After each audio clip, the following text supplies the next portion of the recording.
اور ان کے والدین آ کے ہم سے کہتے ہیں بس باقی بہت اچھا بچہ ہے لیکن مسجد میں نماز نہیں پڑھتا، پڑھتا ہے لیکن مسجد میں نہیں پڑھتا، کبھی کبھی صحابہ کے بارے میں الٹی سیدھی باتیں کر جاتے ہیں اور مولویوں کے بارے میں تو بہت بولتا ہے۔ تو یہ وہ چیزیں ہیں جو الحاد کی بنیاد ہے اور الحاد کی علامت ہے۔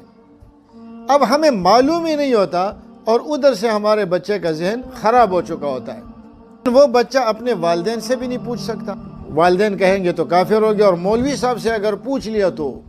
پھر تو کام خراب ہو گیا، مولوی صاحب تو فوراً فتویٰ لگا دیں گے، مجھے اللہ کی ذات کے بارے میں وسوسے آتے ہیں، یہ ہے وہ ہے، تو وہ مولوی سے بھی نہیں پوچھ سکتا۔ میں نے اپنی مسجد میں اس گزشتہ رمضان میں ہم نے درس قرآن اور درس حدیث کو موقوف کیا اور رد الحاد پر ہم نے کوئی 150-200 سوالات کے جوابات دیے۔ لوگ خود آ کر مجھ سے پوچھتے تھے کہ جی یہ سوالات تو کافی عرصے سے ہمارے ذہنوں میں تھے،